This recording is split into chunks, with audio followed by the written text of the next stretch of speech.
Yng Nghymru, rydym yn falch o'n harweinwyr Cristnogol a'r arloeswyr gwych a ddaeth o'n blaenau. Pobl a oedd wedi dirnad yr amseroedd a newid hanes yn wyneb ar gyfer. Un o'r rheini oedd dyn a anwyd yn Sir Gaerfyrddin, ac y gafodd ei anfon gan y BMS i Tsieina yn y 4edd ganrif ar 15.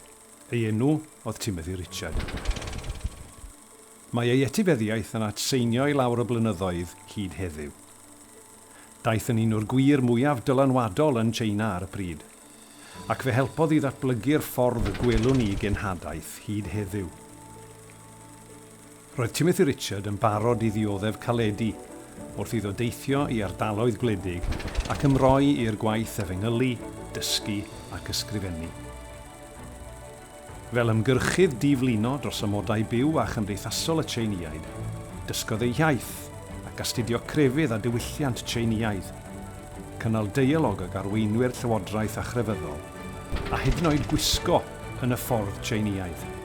Yn ystod Newyn Mawr, 1876 i 1879, dechreuodd Richard beth a welir fel yr ymgais dyngarol mawr cyntaf mewn hanes modern. Credai Richard mae addysg oedd y ffordd ymlaen i osgoi dioddefaint i genedlaethau'r dyfodol yn Tsieina. Gan mlynedd ers marwolaeth y cenhadwr o Gymro a anfonwyd gan y BMS, mae Undeb y Dyddwyr Cymru yn dathlu i waddol drwy godi arian i grŵp o bobl sydd mewn argyfwng heddiw, ffoaduriaid o Syria. Fel yr arloesodd Timothy Richard drwy gynnal yr ymgyrch dyngarol yn ystod y Newyn Mawr yn Tsieina, fel y buddsoddodd mewn cyfiawnder ac addysg. Felly hefyd y gallwn ninnau heddiw fod yn arloeswyr drwy helpu plant ffoaduriaid sydd wedi gorfod ffoi i Lebanon, gwlad tua hanner maint Cymru. Mae oddeutu 1.5 miliwn o ffoaduriaid o Syria nawr yn byw yn Lebanon.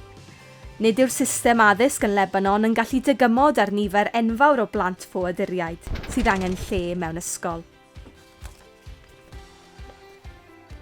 Heddiw, gyda help Cristnogion drwy'r BMS, mae'r eglwys yn Lebanon yn cyflawni mwy na'r disgwyl o ystyried ei maint, mwyn cyrraedd rhai o blant mwyaf difreintiedig y byd. Maent wedi agor canolfannau dysgu i blant ffoaduriaid o Syria ac Irac, plant sydd wedi colli cymaint o gyfleon oherwydd rhyfel. Gyda'ch help chi, gallwn ehangu'r gwaith ymhellach i gyrraedd mwy o blant gyda rhodd syml o addysg. Rhodd a fedr newid bywyd. Gallwn ni fel Undeb y Dyddwyr Cymru helpu'r plant drwy roi arian i gyflogi athrawon, llogi dosbarthiadau, trafnidiaeth am ddim, burbrydiau iach a chyfrannu at gostau cynnal a chadw'r canolfannau. Gyda'n gilydd, gallwn ymgorffori agwedd Timothy Richard a gwneud gwahaniaeth sy'n newid y dyfodol mewn cyfnod o ansicrwydd, rhwygiadau ac anobaith. Gall 15 punt dalu am ddesg plentyn, gall 32 punt dalu am drafnidiaeth un plentyn am hanner tymor. Bydd 113 o bunnoedd yn gallu talu am athro am wythnos. Os gallwch, rhowch yn hael i gefnogi Apêl Timothy Richard ar gyfer plant Syriaidd yn Lebanon. Fe allwch chi helpu amddiffyn dyfodol y plant yma. Gallwch roi gobaith yn ôl i fwy o rieni. Gallwch chi fod y gwahaniaeth yn ystod amseroedd ansicr.